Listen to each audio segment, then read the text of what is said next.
Jumpa lagi, selamat petang, selamat datang ke channel saya. Hari ini saya nak kongsikan pokok mangga yang saya tanam tengah berbuah, tapi tak banyak sangat nah.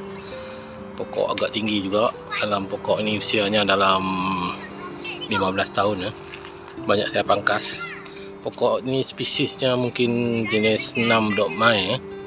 6 dok mai. Masa saya beli dulu dia tagnya harum manis Tapi rasanya 6 dok mai sebab saya pernah tanam dulu.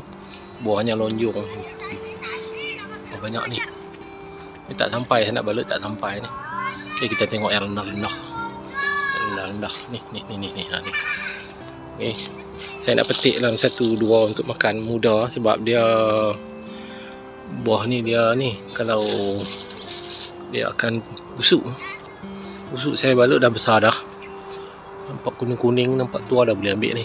Ni. Petik dah ni. Nampak kuning-kuning sikit. Okey, kita tengok lagi ni. Ni tak nampak balut muda lagi. Ada yang buruk busuk ni. Okey. Ni belum lagi. Ni tengok-tengok buahnya dulu. Ada yang busuk ni.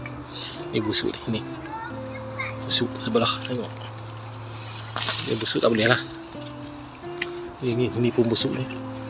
Kita busuk sikit tapi boleh ambil. Boleh ambil. Okay. Ni lagi. Ni ambil lah. Kalau biar nanti dia busuk. Ni. Okey ni. Okey, ni lagi. Kita tengok. Tak banyak sangat. Yang tinggi saya tak balut lah sebab dia tak sampai. Dia busuk ni. Dia kalau tua-tua dia busuk, dia ada lalat buah. Yang ni besar boleh. Okey. Ni besar. Okay, nak petik lagi. Ada lagi tak? Okay, buah ni kat atas. Ni.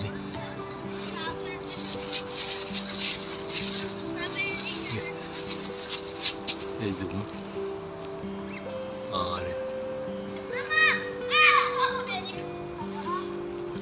Okay, pokok tinggi dah. Ada saya pangkas, jarang tengahnya jarang saya pangkas ni. Asalnya dulu pokok ni kena penyakit ni. Tapi tahun ni kali ni banyak buah. Ni. Tengok ni besar. Okey ni. Okey, dapat banyak ni dah dalam 7-8 biji, dalam 3 kilo kot. Ni. Dah tua dah matang dah. Okey, ada yang kecil. Okey, ini pokoknya. Pokok ada lagi ni. Kena balut lah. Balut pun saya lambat balut. Dia lalat buah. Ni ada lagi ni. Pokok tinggi saya tak dapat balut lah, tinggi. Okey ni.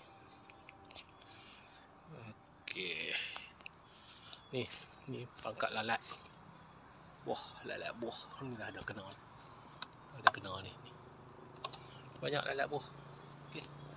Okey, itu saja kongsian pokok mangga. Spesies ni ada yang busuk. Ada 3 biji dulu ni. Tinggal sebiji. 6 dok mai. Okey. Banyak lagi atas pokok. Boleh ambil dah. Kalau tunggu masak betul-betul memang dia busuk. Okey, itu saja kongsian untuk hari ini. Ini dalam kebun saya nah. Kebun ini pokok limau sangkis. Limau sangkis ni. Buah banyak ni, peluruh ni tak makan. Busuk lah. Sangkis. Buah banyak juga. Okey, sudah banyak makan lah. Okey, itu saja kongsian mangga 6 dok mai. Okey, jumpa lagi. Assalamualaikum.